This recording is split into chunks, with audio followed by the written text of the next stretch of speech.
Ya recibimos nuestros invitados, el señor Jorge Alfonso y Ricardo Montanilla. Ellos son racionalistas.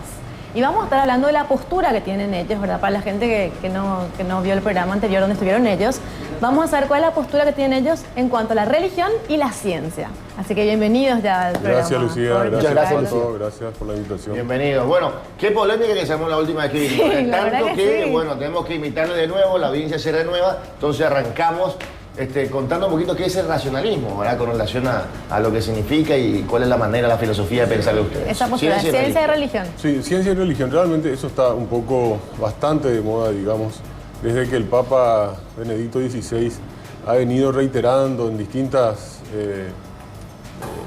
presentaciones, digamos, un aparente para él no conflicto entre ciencia y religión. Sin embargo, hay un conflicto entre ciencia y religión por la forma, por los métodos, por la filosofía de cómo encarar la realidad. Bueno, nosotros formamos una fundación que se llama APRA, Asociación Paraguaya Racionalista. Tenemos un programa de radio, una página web, por si la gente quiere entrar, www.apra.org.pi.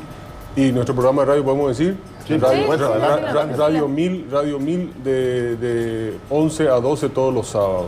Hablan A la mañana. de temas como este. Hablamos de temas como estos. Y bueno, lo que hacemos nosotros es promover la filosofía, el interés por la filosofía de la ciencia, promover el pensamiento crítico y denunciar el abuso de la credulidad pública. Es decir, a todas aquellas cosas que se presentan como ciencia, pero que no es o que no son para nada, no tienen nada de ciencia. No hay pruebas. No hay pruebas, exacto, no hay evidencias, entonces denunciamos eso. Creo que Ricardo puede ampliar un poco eso. No, por supuesto, lo fundamental acá es que en realidad al presentarnos como racionalistas, lo que decimos es que nosotros hacemos énfasis en el uso de la razón para el entendimiento de los problemas humanos. Se aplica el agregado que hacemos y que resulta bastante conflictivo, y por eso se habla del tema siempre religión, es que nosotros pensamos que el ejercicio de la razón y del método científico, el empleo del método científico, no se restringe solamente a algunas cuestiones como la astrología o estos médicos curanderos y cuestiones similares a esas, sino que se amplía a todos los aspectos, a todos los campos del entendimiento humano, y también que esto se puede aplicar a la religión. ¿Verdad? Que la religión no tiene por qué estar ausente, o sea, no tiene por qué estar libre de que se lo pueda escudriñar científicamente. Y ahí es que surge el conflicto, porque la religión reclama para sí que las creencias que tienen no pueden ser cuestionadas de ninguna forma. Y ahí es que surge siempre el conflicto en que nosotros nos encontramos. ¿Qué dice la institución científica sobre la religión? O sea, la ciencia sobre la religión, ¿qué dice? Yo creo que desde que el hombre ha avanzado con la neurociencia especialmente y con los equipos de resonancia magnética, equipos de imagenología, le llaman los científicos. Por ejemplo, hay unos experimentos muy interesantes que se hicieron en la Universidad de Pensilvania, donde un médico, un neurocientífico, el doctor Eugene de Aquili y otro, Andrew Newberg, sometieron a unos monjes budistas a una tomografía por emisión de positrones para observar lo que ocurría en el cerebro en el momento en que ellos hacían, digamos, su meditación. Y en el momento cumbre, donde los monjes budistas manifestaban estar en contacto con el universo, como ellos le llaman a su experiencia mística, se observó cambios neurofisiológicos. Había zonas del cerebro que estaban siendo activadas, y era la zona frontal, la zona parietal y la amígdala cerebral. Y esto permitió entender que y esto es uno de muchísimos experimentos que se hacen todos los días en esta área de la ciencia, como para entender cómo funciona el cerebro. Es decir, que hay un sustrato neural de las experiencias religiosas. O sea, no es simplemente que hay algo allá afuera, sino que lo que más probable es que haya algo acá adentro y que tiene que ver con nuestro cerebro y cómo nuestro cerebro interpreta eso que nosotros llamamos experiencias espirituales. Claro. Ahora, constantemente, me imagino, reciben cuestionamientos ustedes dentro mismo de su propio programa con relación a la religión, porque vos hablas de un tema muy sensible. Acá desde que uno es pequeño ya te inculcan la religión, Dios, la Biblia, Jesús. si sos diga católico también, la veneración a la Virgen y anexos, ¿verdad? Es así. Pero es un tema sensible que uno llama más desde chico, o sea, uno ya ya le inculcan eso de chico y bueno, le dicen, esto es así porque en la Biblia dice esto y lo otro, sin embargo, ustedes tienen otra filosofía de pensamiento, ¿verdad? Otra apertura. Claro, el método de propagación en el tiempo de la religión es ese justamente, que el chico desde pequeñito ya se le va inculcando ese tipo de creencias de manera tal que en ningún momento se le ocurra siquiera cuestionar algo, se convierte en un pilar de su personalidad. De manera que cuando uno le cuestiona algo en relación con su creencia religiosa, prácticamente se está disparando un misil ahí en la base, en la roca donde se está sentando. Y se desequilibra totalmente. Lo que nosotros le instamos a la gente es a que examine un poco a la luz de la razón las creencias que tienen. Y eso es lo que crea un problema enorme, ¿no? Las religiones, como dije, se reservan para sí, parece el derecho a no ser cuestionadas de ninguna forma. El hombre necesite la religión, o sea, Claro. Tiene que creer en algo. Aparentemente se trata, y volviendo un poco a ese punto, muy interesante lo que decía Ricardo, podemos extendernos sobre eso. Aparentemente es un mecanismo de adaptación evolutiva, es decir, es como un mecanismo que hemos desarrollado evolutivamente para soportar las dificultades de la vida o lo más grave de todo, la conciencia de que somos finitos, la conciencia de que morimos. Lucrecio, el famoso filósofo, decía que el miedo engendra dioses, el miedo es el creador de dioses. Y eso que decía Ricardo es muy interesante, porque ¿por qué hay ese conflicto? ¿Por qué aparentemente las religiones no pueden ser criticadas? Eso es un tabú, eso es una cosa que no... Bueno, de hecho, hace mucho tiempo, desde la Ilustración, que viene criticándose a la religión y con muchos resultados. Yo creo que el mecanismo de reproducción ideológica de las religiones está en la familia. Yo soy católico, a mi hijo le crío como católico y por sobre todas las cosas le enseño que la fe es lo más importante. Le enseño que la fe es una virtud, creer en algo sin pruebas. Y eso me parece irracional. Creer en algo sin pruebas me parece irracional. Al contrario, debería ser una virtud cuestionar las cosas que la gente no cuestiona. Ese es el aspecto más radicalmente diferente. Por ejemplo, vamos al cristianismo, que es la religión que tiene más seguidores dentro del mundo. Que es la que nos interesa. Vayamos al Jesús, al Mesías, al Cristo, ¿verdad? Hablamos del cristianismo, ¿verdad? ¿Ustedes qué referencia tienen acerca del Mesías, del Jesús? ¿Existió, no existió? ¿Pudo haber habido? ¿No ¿Va a venir existe? de vuelta ahora? ¿Viene otra vez? Les pregunto esto porque, digamos, es un poquito el punto disparador. No metiste el dedo, ahí están metiendo, el dedo en el estigma. Claro, ahí estamos. El Jesús, el Cristo, ¿existió, no existió? Jorge, él es experto en esa parte de la historia. Pero yo te diría que antes que eso, ¿verdad? Hay un debate también filosófico muy interesante que siempre se da, que a algunos ya les tiene harto, pero es el tema de la existencia o no en realidad de un creador, de un ser divino que creó todo el universo. ¿Verdad? Bueno, a la luz de la ciencia moderna, lo más probable, ¿verdad?, es que tal cosa no existe. Sí. La ciencia, todo indica en la ciencia de que no existe un Dios creador, o sea, no hay en las pruebas condiciones, un de que Dios, haya existido. sobre todo ese Dios, el Dios cristiano justamente, que está caracterizado como un Dios omnipotente, que todo lo puede, omnisciente, que todo lo sabe, y omnibenevolente, que es todo amor, que ama a la creación que ha hecho. Ese Dios está descartado por la ciencia. ¿Ya? Científicamente puede afirmar una persona ilustrada del siglo XXI, que somos nosotros, puede decir que tal entidad no existe. El universo luce como si no hubiera sido creado por tal entidad. Eso para comenzar, ¿verdad? Ya que estamos hablando después de ser. Hablaremos del Jesús, ¿verdad? La ciencia que dice cómo se creó. ¿Cómo se creó el universo? De los átomos, de las partículas. ¿De dónde surge todo? Esa es la pregunta, ¿verdad? Bueno, lo que ocurre es que nosotros tenemos una visión muy sesgada de lo que es el universo. Nosotros, si yo tomo este libro y yo lo suelto, se cayó porque yo lo solté.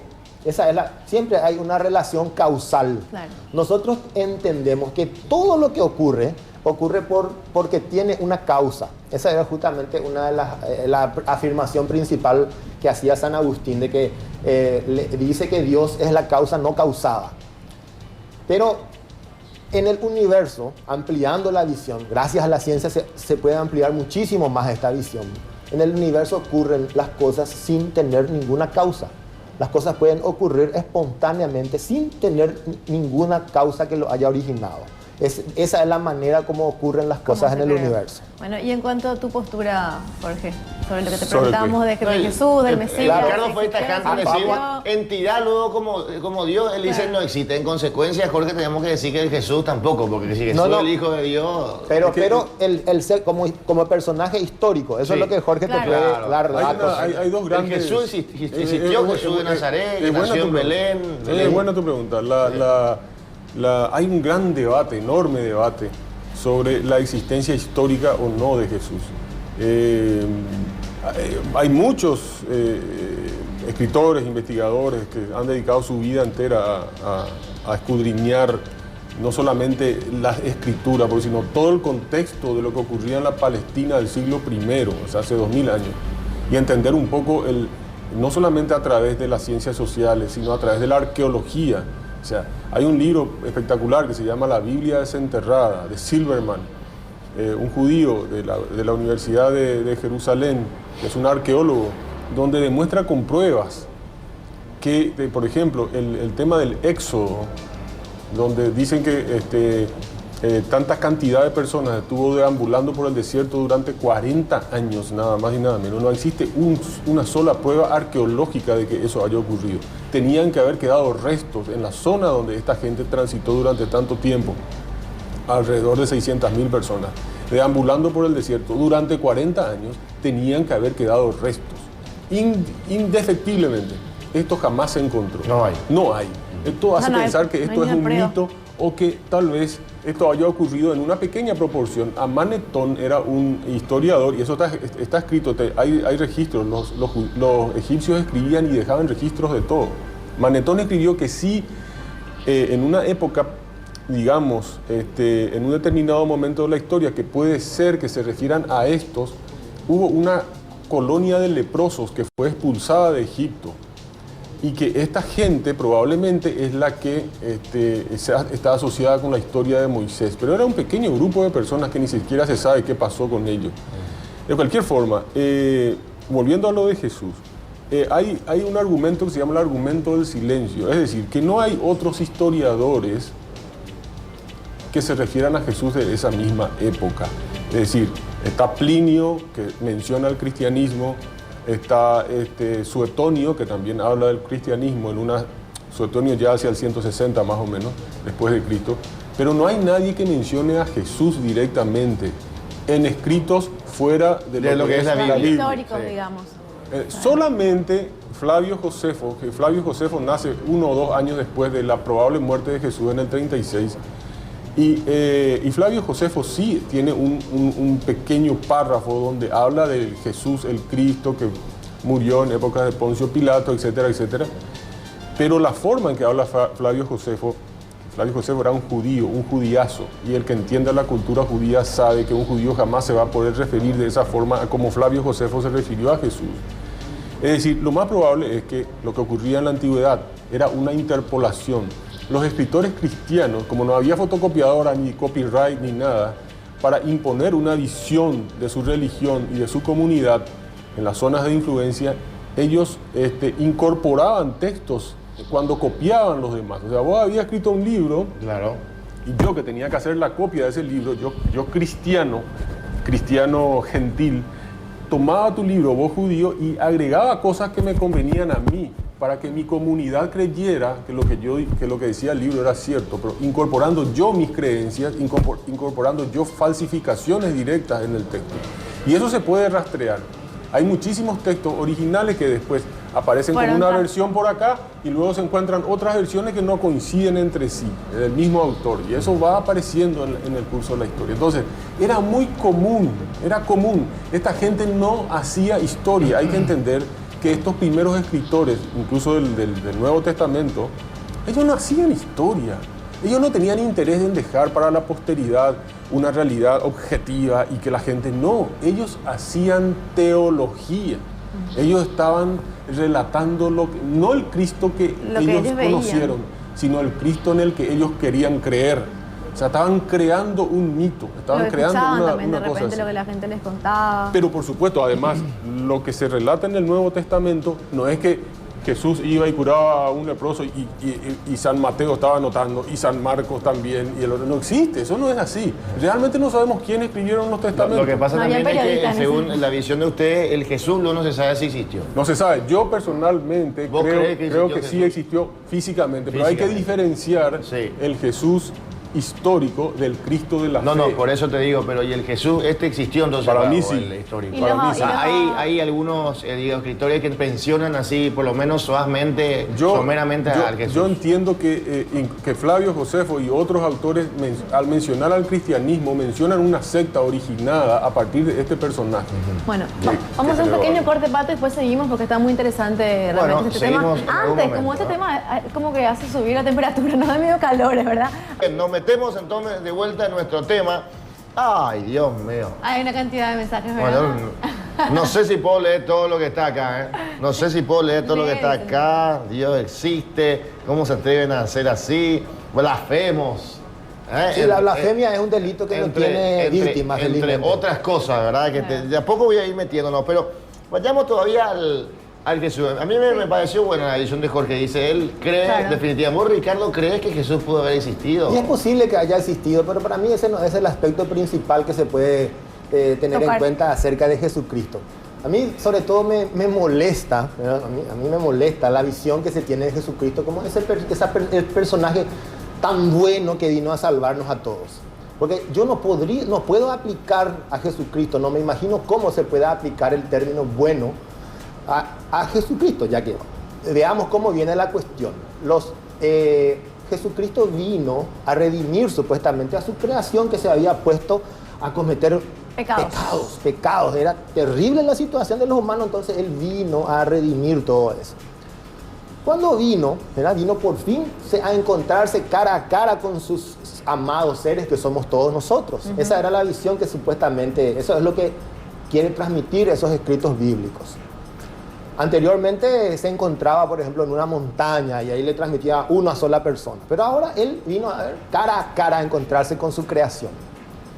Ser todopoderoso, ser omnisciente, Él era capaz de solucionar todos los problemas prácticamente de nosotros que éramos sus queridos Curaba seres, ¿verdad? gente, convertía Sin en agua en embargo, vino. Él vino y no fue capaz de contarnos, por ejemplo, que teníamos que lavarnos las manos antes de comer. ¿verdad? ¿Cuántos miles, cuántos millones de seres humanos murieron a lo largo de la historia?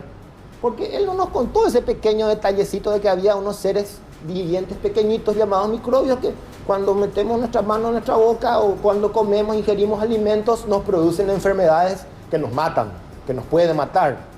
No nos dijo, por ejemplo, no se atrevió a decir en uno de sus discursos tan solemnes que pronunciaba en montañas por ahí, decir, las mujeres son iguales en dignidad que los seres, que los hombres.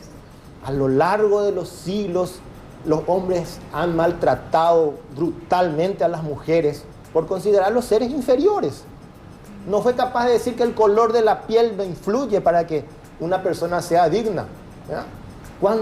¿Cuánta esclavitud, cuántos millones de personas sufrieron las consecuencias de la esclavitud a lo largo de los siglos por no habernos dicho eso? ¿Qué le costaba decirnos eso si él sabía todo ese tipo de cosas y si tanto nos amaba? Bueno, esa es la visión que ¿verdad? tiene Esa Ricardo. es la crítica que yo hago, por la Jesús. cual no puedo aplicarle el término bueno a este. O Salvador, ¿verdad? O Salvador, claro. Bueno, seguramente Bueno. la gente está saltando de ahí con esto que acabas de decir, Ricardo. Así que Bueno, vamos sí, a leer seguramente. algunos La mensajes. Biblia dice es fiel y fidedigna. Es una vergüenza tenerle como invitado a esta clase de personas, dice. Públicamente salen a decir que las escrituras no son creíbles. Se parece a los falsos profetas que había antes. Claro. Lo que nos piden que creamos es algo parecido a esto. En el año 2000, creo, fue asesinado, murió el doctor Argaña, supongamos. Ningún periódico publicó nada al respecto. En ningún lado salió nada que se haya escrito. ¿ah? De boca en boca se fue transmitiendo las versiones de cómo es que ocurrió el hecho. Algunos dicen que los oviedistas lo mataron, otros dicen que fueron gente de su propia familia. Un montón de teorías. Sí, un montón de opiniones, historias. un montón de dimes y diretes al respecto. Y después de 60 años, a alguien se le ocurre escribir. Y se pone a escribir, el doctor Argaña falleció de esta manera, esto fue lo que ocurrió, y pretende que eso es fidedigno, de que eso es exactamente lo que eso es lo que en realidad ocurrió. Vos decís que es algo parecido a eso es lo que se pretende con hacer. La Biblia. Con la Biblia, con los evangelios en particular. O sea, que lo que escribió en la Biblia te Con parece grande. que no... Pero es que eso es lo que ellos dicen, no es lo que nosotros estamos afirmando esto. Es lo que realmente ellos afirman, que de esa forma de esa forma es lo que... Eso es la realidad histórica. Jorge, ¿vos querés también decir algo al respecto?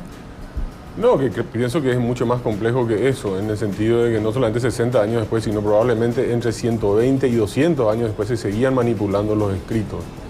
Pero lo que pasa es que la Iglesia, y entiendo yo la posición del creyente, porque esto ataca su concepción, su sostén psicológico ante la vida. Su fe también. Su manera, hasta su manera de comportarse y de visión de su vida. Claro. Es perfectamente entendible desde el punto de vista psicológico que te digan blasfemo, vos sos el falso profeta. Nosotros estamos acostumbrados a que se nos diga eso. Lo que nosotros apuntamos es todavía a una capa, a un segmento de la población que tiene mayor nivel de lectura y todavía tiene posibilidades de entender un poco cómo funciona la realidad e incluso tiene posibilidad de entender por qué un creyente reacciona de esta forma, analizando psicológicamente su conducta. Sin enojarse, o sin sentirse molesto. Claro, pues, mira, hoy en día vos le dibujás a Mahoma y viene un musulmán y te mata, porque a Mahoma no le podés dibujar, ¿verdad? Entonces, hasta ese punto llega el integrismo. Solamente que los musulmanes están en una etapa evolutiva muy inferior en términos socioculturales que los cristianos, que ya pasaron eso por la Edad Media, ¿verdad? Están en otro nivel, pero todavía existe un problema. La creencia es irracional. Fíjate vos que el Papa Benedicto XVI va al África y dice que el preservativo no solamente es ineficaz, sino que ayuda a la reproducción del SIDA. Ese señor es el responsable va a ser y es el responsable de muertes diarias, de miles de muertes diarias por infección del HIV. Por no usar...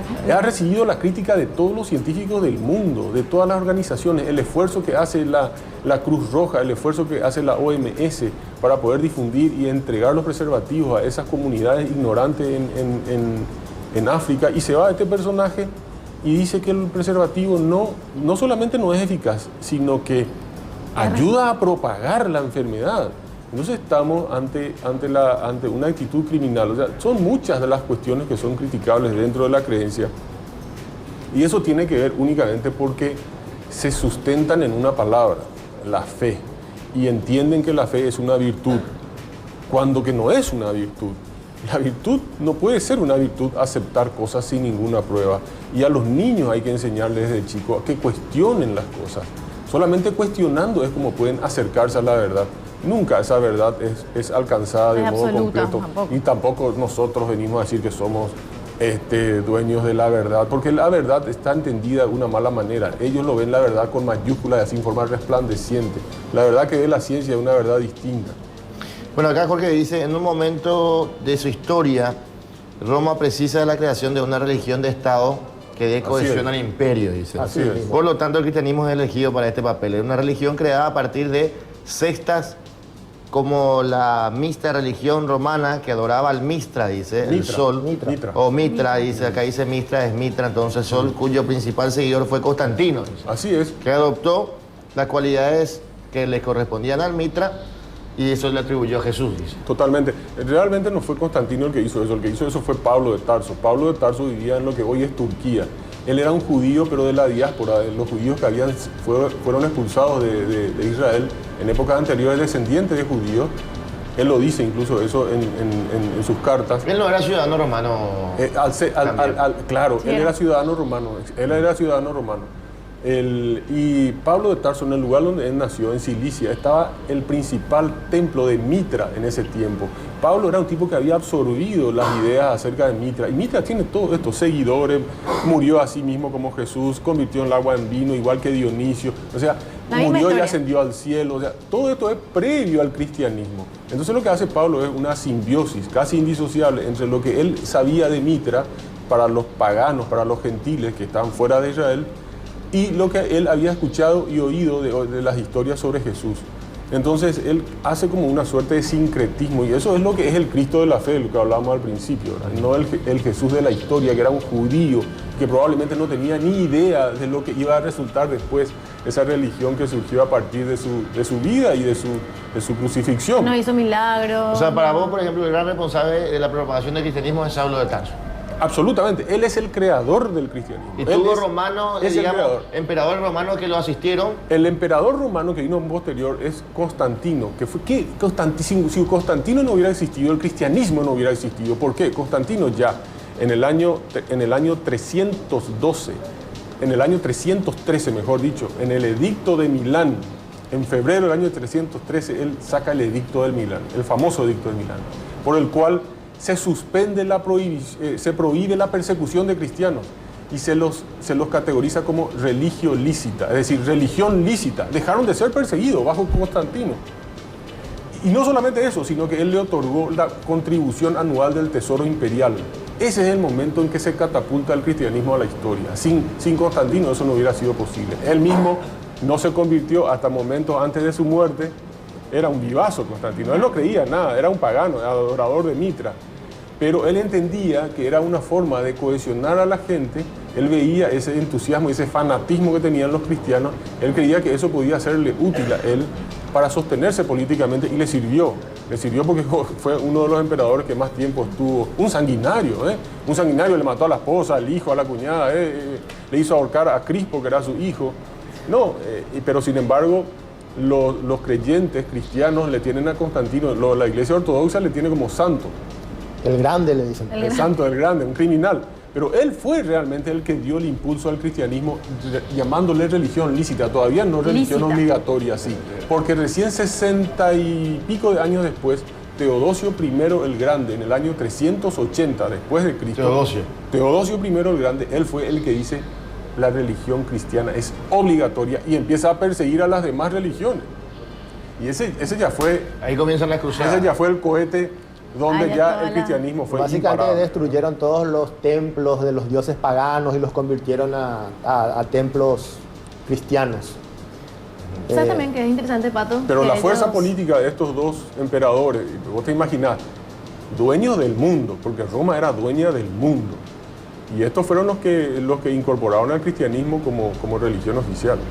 Ellos también, acá estoy leyendo algo un artículo de ellos, dice: ¿contra qué nos levantamos? Y también hablan un poco de la pseudociencia. Ahora, que expliquen un poco qué es la pseudociencia.